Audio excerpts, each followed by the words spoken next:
Laskal corpse, rust-colored and running across the postcards. Hello everybody, my name is Natalia and I want to welcome you to my interview from Chaos to Joy. My guest today is Siobhan M Kelly, and we are going to talk about her journey from Chaos to Joy, so please stay with us, and there's going to be more videos to come. But let me introduce you to Siobhan. First of all, Siobhan, thank you so much for finding the time to be with me here today, and whoever is listening to us. My pleasure. Thank you for asking me. I feel very, I think it's a wonderful way to start the new year. And it's been very inspiring, Natalia. So thank you for offering that opportunity to me. Thank you very much. So Siobhan, you are a healer, teacher, visionary guide. You are a spiritual wellness coach, and you help people to get unstuck from repetitive negative patterns. You also framed your work calling it soul purpose, helping people to align with their souls. So before you came up with that, I'd like to know your story from chaos to joy. What was your chaos? What happened? There were many. There were many moments of chaos that resulted in moments of real crisis. And it's interesting, Natalia, because people do come to me in crisis. So they can come to me with various symptoms of what that crisis is. One is, yes, they're generally stuck. You know, they've worked very hard. So many of us are on the process of transformation. We're often on the process of overcoming real, hurts from our past. They can be childhood hurts. They can be relationship hurts. So we're always on that process. And so many people now are spiritual seekers, everything from doing mindfulness and meditation right the way to kind of nearly my end of it, where we engage in healing and real transformation, even on soul level, say. Yes. What brought me here was so many times in my own life, I always had this inner knowing, like this inner yearning, like this voice that was just outside my consciousness, telling me things like a whisper. And I go, that sounds great. I want to go there, sort of like knowing that there was a secret garden behind a wall. And you knew that if you could get in past that wall and into that secret garden, it would be beautiful. One of my favorite stories as a child is The Secret Garden. And I think even at that point, I knew that there was something more. My heart and soul wanted something more. Well, I was a little girl. I was born in the 70s. I was born in the 70s in Catholic Ireland. We had a very good life. We were really happy. We didn't have any big, awful traumas or experiences or anything like that. And my parents were happy. My parents' were happy, which is unusual in that it's not that things didn't happen to them, but we weren't burdened with what we believed was this kind of, some families have a lot of negativity around them, say. But the older I got, yes, we did experience some crisis in our life, as is natural.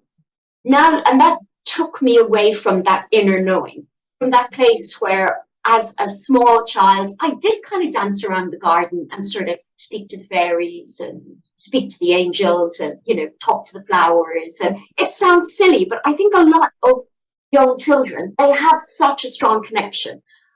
Now I know it was a connection to the divine. I know it was a connection to the angels, probably to ancestors of mine as well. The loving ancestors of mine. We all have loving ancestors also that look after us. But I didn't know that at the time. I went away from very much who I was at soul level. Now, our soul level is our self-authority. It's really who we are at our most essential self, our strongest self, our bravest self. When we imagine ourselves at our best, that is who we are. It's what we've been created to experience. But we go away from it for lots of reasons, sometimes through trauma, sometimes through real world bad experience. Our parents lose money, they lose jobs, relationships break up, things happen, illnesses happen. They kind of bump us off our little path of that connection and inner knowing, And I was like that, and I just became very removed from who I really was, and I lost that courage. I lost that inner connection. I stopped listening to that voice, and I created a very hard outer shell because I was really in quite a lot of pain. And then I went into my teenage years and my young adult years and my, that with like a suit of armor. It's, I was sort of like, the ice queen in a way. Nothing would touch me. I always wanted to look a certain way. I wanted to push myself in my career. I wanted to attain that confidence that I lacked inside by achieving success on the outside. And as humans, we're taught that material success is our goal, And to be honest, that's so level. We are meant to have material success. We're not meant to live in poverty. We're not meant to live in dis-ease. But it shouldn't become the defining factor of who we were. And the more I seemed to be creating success externally, the further I was going away from who I really was at soul level. I had a series of disastrous relationships because in hindsight, I didn't really ever love them because I didn't love myself. I wasn't actually capable of love. And I really, truly, honestly mean that. I was desperately lost, actually. And to the outside world, I looked really happy. I looked like I had everything. I looked like I had material success. I had businesses, nice cars, all the stuff that we're meant to have and want, which is all good stuff.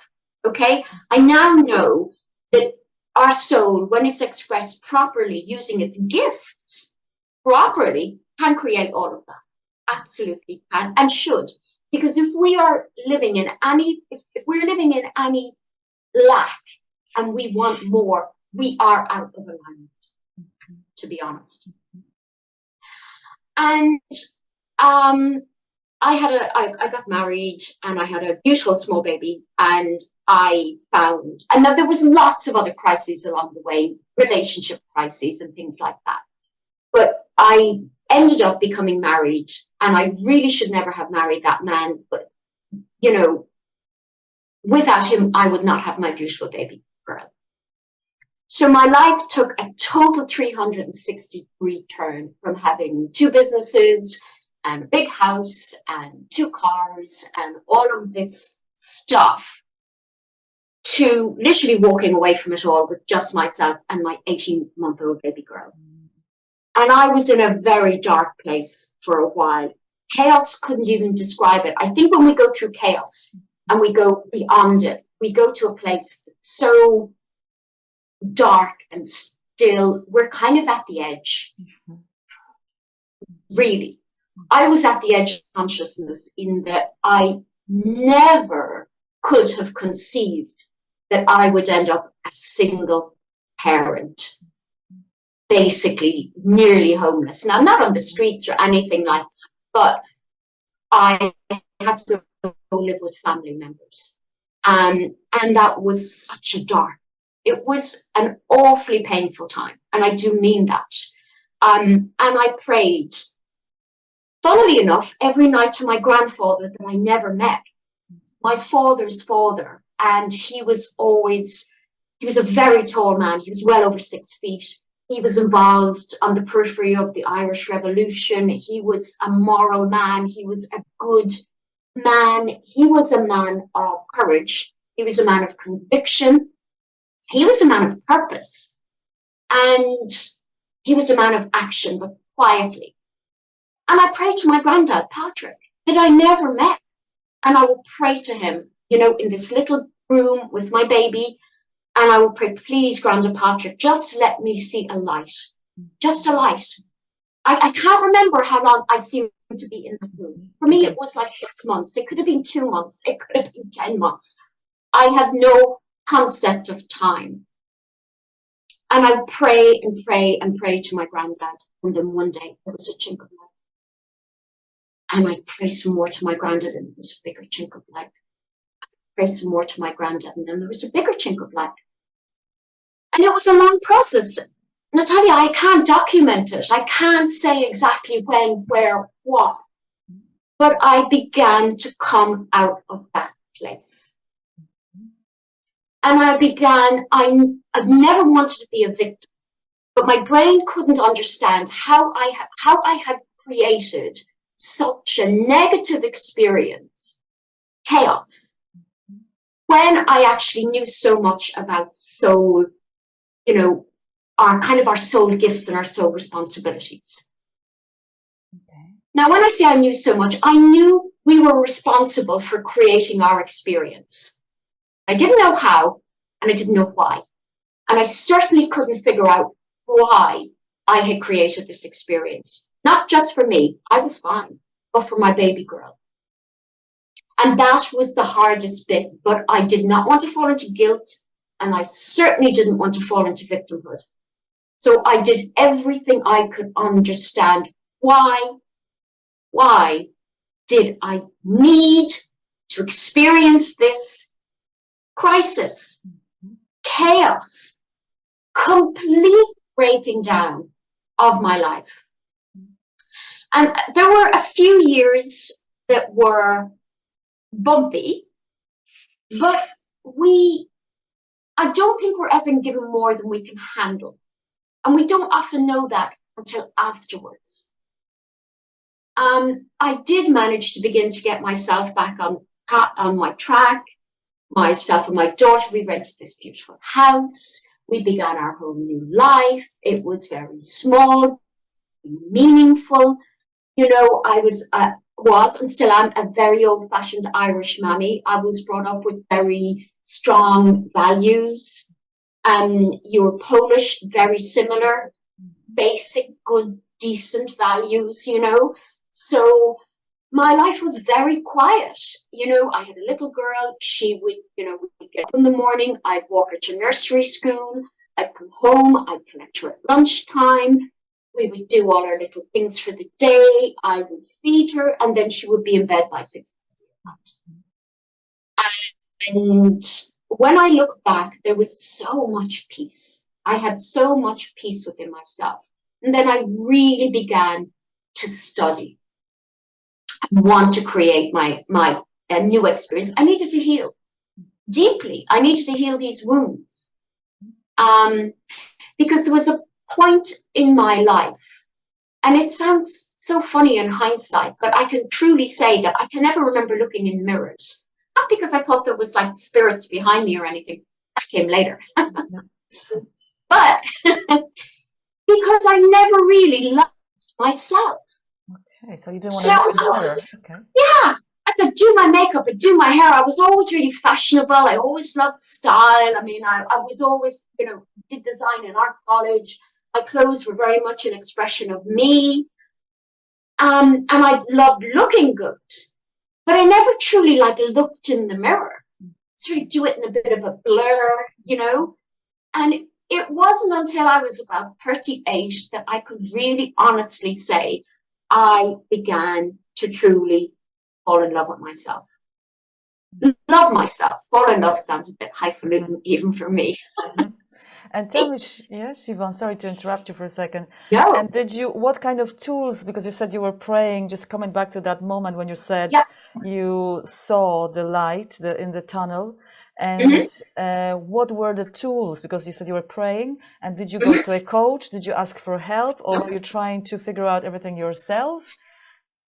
Oh, yes, that's interesting. I was at that point a trained life and professional trained coach. I had a very, very good coaching diploma that I had taken years before, really, when I was in Dublin, and I just, had money to spend and wanted self-improvement. I didn't really know what I was signing up for at the time. Somebody told me about it, and I kind of thought I'd be running around fields blowing whistles, but I said, okay, I'll become a coach.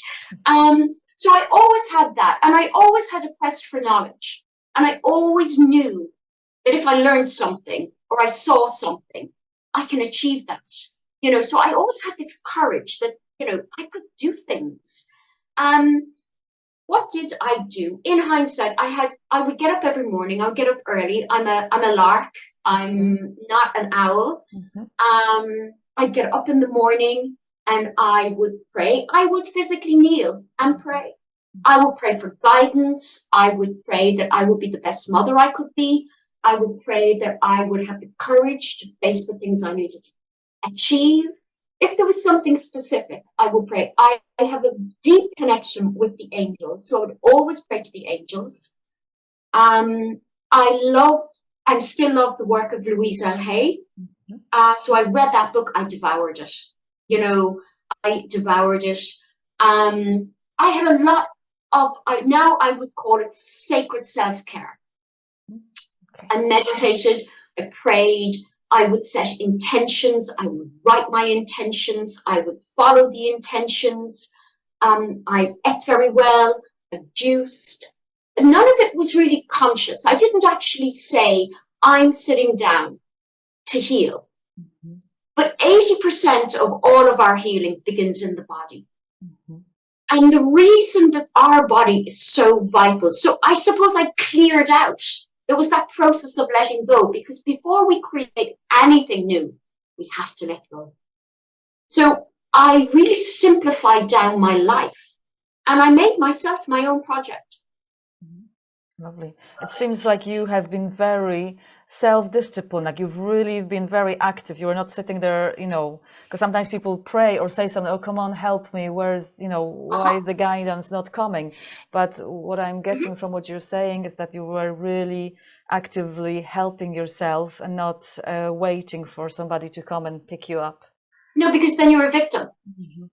You're a victim. And I now know that we have all the internal guidance. And yes, I sometimes work with people and I channel their guides, or I interpret the guidance that's coming from the archangels for them. But if you pray to the archangel, there's this really funny story, and there's this man, and he's a very good living man, and there is this huge flood comes, and he climbs up on his roof, and he goes, God, save me. And these people come along in a boat and they say, hey, get in the boat, get in the boat. And he goes, no, I'm waiting for God. And off they go. And then somebody else comes along in a helicopter and they're like, hey, get in the helicopter, we'll save you. He's sitting on the roof and he's like, no, I'm waiting for God. And then I think the third person comes along and basically he drowns. And he goes, God, why didn't you save me? God goes, I sent you a boat, sent you a helicopter. What more do you want? We, at a certain point, are not passive. We're actually highly dynamic and we have to take action. Where so many people become unstuck is they do all the mindset, they do the belief change. There's two things that keep them stuck. One of them is really difficult, and I'll explain in a moment. But you need to take new action. You need to actually get, like if you want to lose weight, which I'm doing at the moment and getting my strength back, means I have to put on my sweatpants and work out for an hour, 3 hours a week with the coach.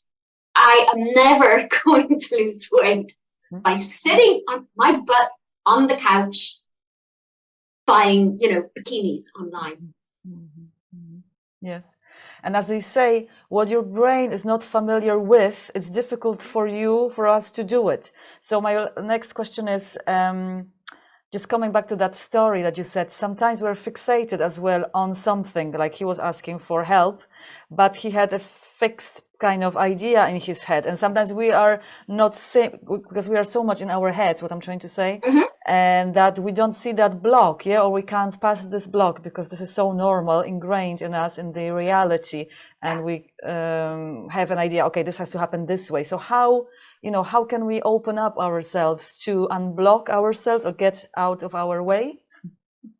Yeah, you're dead right. Sometimes we do need to get out of our way.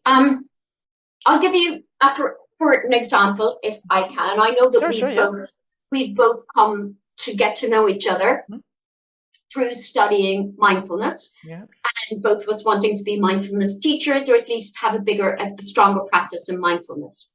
So I have known for the last definitely since the summer, I was really burnt out, and I was facing burnout for the third time in my life. Real burnout. And burnout is when, we have a thought about something, we know what we're doing isn't correct for us, and we push away our thought. Then we have a feeling, and we know we just push that feeling away, and we push on because we're always told, go for more, go for more, go for more promotion, push, push. Finally, our body actually says, no, enough. You really got to stop and pay attention here. So I knew I had to make a change.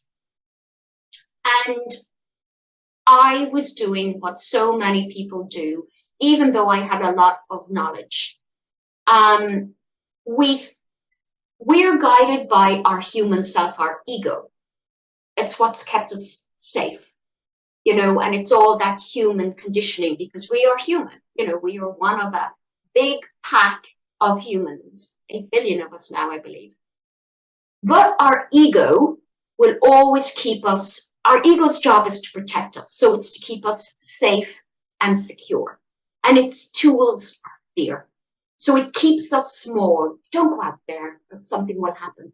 Don't expand. Don't follow your heart or your intuition.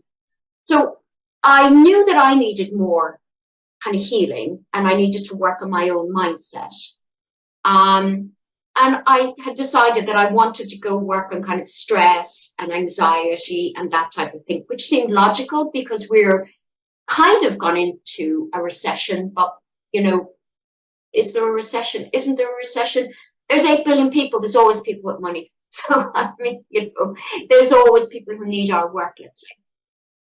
And I was trying to pigeonhole myself into that. I was trying to push and prod and poke myself in. I had all these skills, and I could certainly do it. My heart wasn't calling to it. And it wasn't until after Christmas, when I gave myself 2 weeks to really come up with what that change. And I kind of, speaking to my daughter out of the mouths of babes, she was like, Mum, your heart isn't in any of that. That's why you can't do it. But it was my negative patterns trying to keep me playing small. I was very moved actually last night and tonight by this interview with you, Natalia. And I think things come to us when we're meant to hear them. And I started off trying to put a few words on paper because I am so bad at actually owning what I do. I'm so bad at saying I'm a healer, saying I'm a guide, saying that I work with something like I thought Soul Purpose with airy fairy. It's like, who has time for that? But what are soul purposes? It's self-authority. It's who we are, who we really are, and it's what we're meant to do. And I even struggle with that. I even struggle with sort of coming out from behind the curtain as such. I don't know if that's really answered your question, but we all become trapped in our internal dialogue, and it's always our ego, and we have to learn to listen to our intuition. Mm-hmm. And tell me how mindfulness helps you as well, because there are a few elements of mindfulness that can help us to get out of this negative narrative, that going on in our heads, and how you incorporate that in your work in soul realignment with clients. The massive part is teaching them to connect to their body, because the seat of our intuition is in our body. So the most obvious one is the body scan, where we literally, we can do it. Like I tend to do my body scan at night, and then I'm part of Mindfulness Academy, so I'm blessed to be able to do Qigong in the morning and then another mindfulness meditation. It allows us to connect with what we're feeling, and what we're feeling will always guide us. I found that practicing mindfulness has slowed me down to pay attention to the here and now and not dashing on our head, dashing on ahead. Because I would always want to get to the end of the task. So I'd see where I wanted to go and I would sprint there. And I missed so much knowledge or so much intuition, so much guidance. So it slowed me down. And that's important. We need to slow down and actually allow ourselves listen. We need to slow down and also allow ourselves answer when we ask for guidance. And listen, hear it actually. Listen, yes. Because as you said earlier as well, that we are so focused on maybe results, and then our mind is in the process of going forward, not actually being in the present moment, or we get stuck in the past, or regret or stuff like that. And tell me a little bit about this realignment. I'm very interested about how you came up with this beautiful project of yours that you help clients to realign with their souls. Okay. Well, I was a mindset coach, and I worked with clients, and we would find the root cause of the negative belief that was keeping them stuck. I'm very interested in epigenetics, which is the mind-body connection. And I knew that these negative thoughts somehow became imprinted on us. I didn't know how they became imprinted on us, and I didn't know how to get them out. Because all of my spiritual beliefs and knowledge is we will create what we focus on, what we intend, what we move towards. And this is the real spiritual catch-22. That so many people come to me in that place where they are really stuck because they're doing that spiritual self-knowledge. They are trying to manifest something. They are, they are making their intentions. They're working towards their intention. But we attract what we are in vibration to.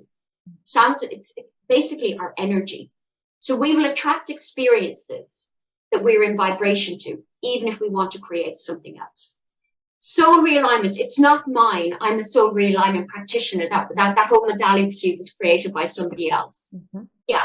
So that gave me the answer, where those imprints were and how to get rid of them. And that's what that is.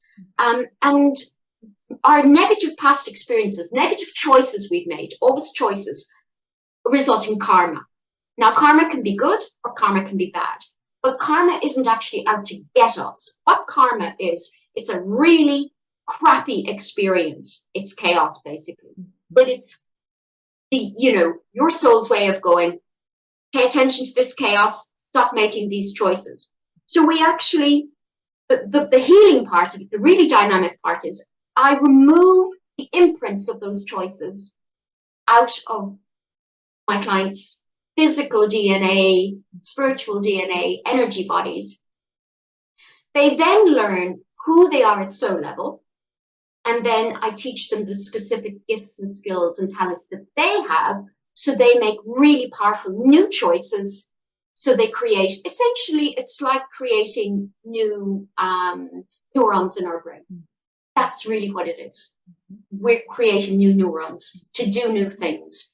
And the healing and the clearing of the energetic patterns is really important, because otherwise it doesn't matter how much meditation or mindfulness or manifesting we want to do, we will bounce back and keep creating the same experiences.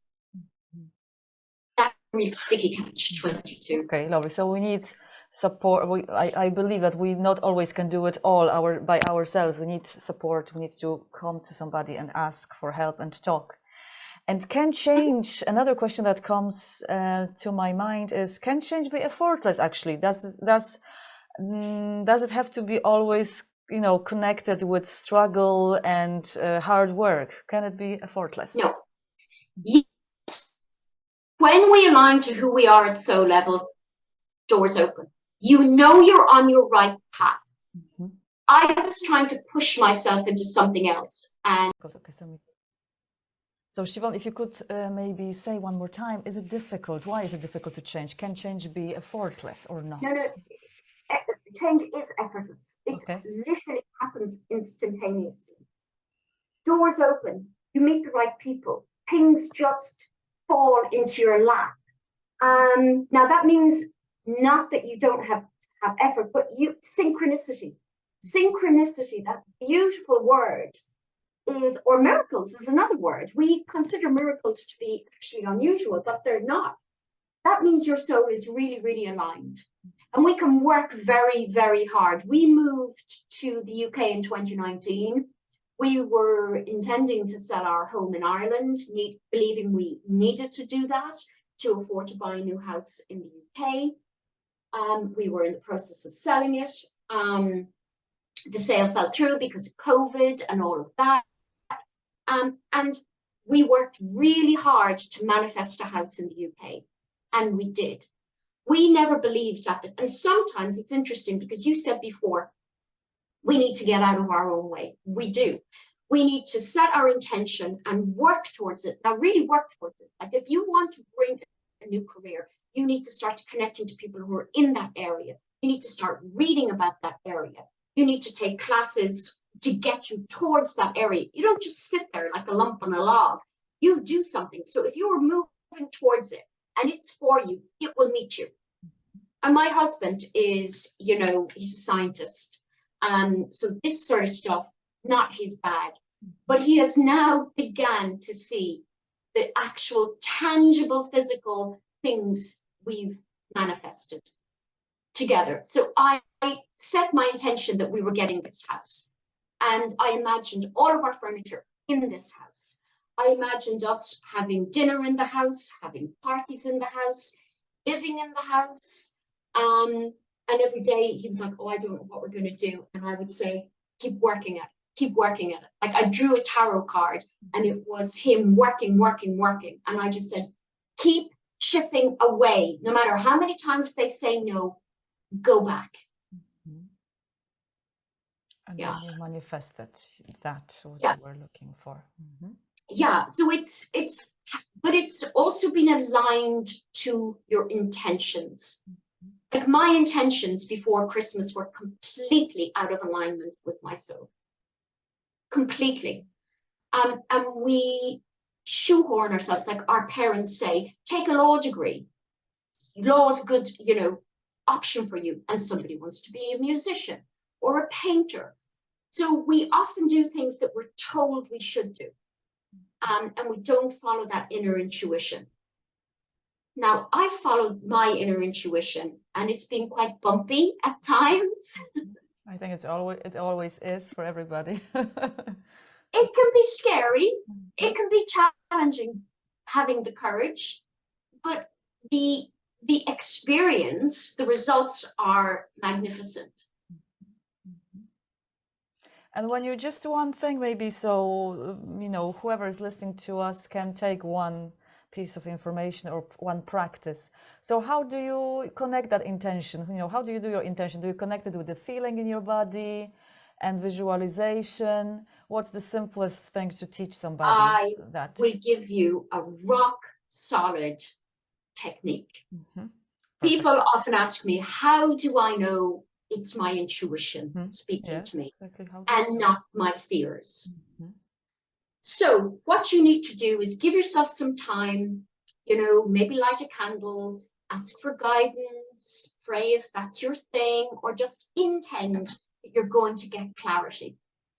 The first thing is our intuition is always in our body. So connect into your body, some deep breaths, anchor yourself, feel at peace. If there's mental thoughts running, just let them go. No, you can deal with them afterwards. Then visualize yourself in your best location. So it can be on a beach for some, it can be in a forest, it can be somewhere they know. Imagine yourself there, feeling expansive, feeling excited, feeling powerful, feeling dynamic, feeling in flow. Is there frost around you? Is it sunrise? Are you by the water? Are you by the beach? Really get a sense, the smells, the sounds. What do you feel like, experience, understand of you in that moment of utter connection and bliss. And you anchor that inside. Then, a little while later, move over and go, what does it feel to feel constricted, to feel bound? What does it feel when somebody has told you, no, that's not for you. You don't belong here. You're not good enough. You'll never do that. Feel it. Where do you feel that in your stomach? Probably the pit of your stomach. You feel come down. You feel cold. You feel disconnected. That's your ego. So there your two feelings, experience, full dimensional on all of your levels, sensory. So when you're faced with a choice, you're offered an opportunity, offered a job, or is this really for me? Go inside, you imagine yourself going through that process, that job, doing that every day. It's called an ecology check. It's how your life would be. I manifested because I imagined how our life in the house would be. I felt it. I lived it. And then you will know the voices inside, they're either your intuition guiding you. This is for you. It's expansive. This is exciting. This is excellent. You're moving towards this. Or you'll know it's your voices going, no, that's not for you. You're not good enough. And you can go, so you'll know straight away if it's something for you, but your voices are telling you negatively, you'll know it's a fear. You'll know it's not true. You'll know not to listen to bullshit in your voice, telling you stay small, stay, trapped. Lovely, lovely. And then we get clarity, because we are really, whatever we feel into, we can recognize, and this is a fantastic exercise because you can really physically feel it in your body. So then no, it's not like somebody telling you, no, you should be doing this, or you should be doing something different. Sometimes we rely maybe on other people's opinions because we want them to make decisions for us. But actually, when you do that, you get. I have another very good trick. And if you have a decision to make and you're really unsure, you can get a friend who you really like, and you can say, flip a coin, and you tell me what to do. And immediately, if they flip the coin, and suppose it says, move to Brazil or, move to London. Okay, they're your two choices. You don't know you've got two good job offers. So if they flip the coin and they go, it's London, you'll go, no, Brazil. And if Brazil is your choice, you'll know. So if you do that, it's really instinctive. You'll know instantly. Oh no, I wanted London, or I wanted Brazil. That's actually really good. Yes, simple, and amazing how we overcomplicate things actually. Yes, it's our gut, it's our instinct, it's our intuition, and we will know immediately. And it's something we can't explain. It's like, how do you explain falling in love? Nobody can. You can't say, when you know, and that's just it. When your intuition is right, when you are aligned, when you know. So it's kind of like, I suppose, knowing who you are at soul level, knowing your soul purpose and doing your soul purpose. It's most like that feeling of being in love. Thank you so much, Siobhan. That is a fabulous interview, and I'm so happy you shared with me and with all of us who are watching this video. And yes, I just want to finish with that, falling in love.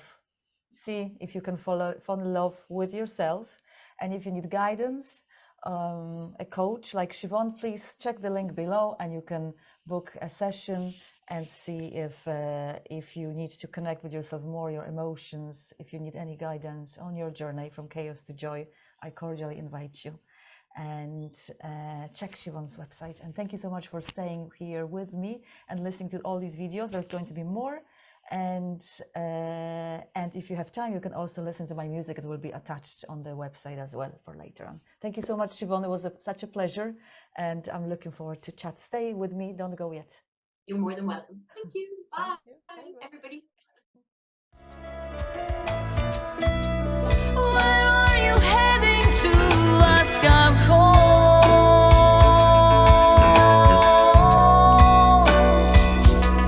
across the postcard.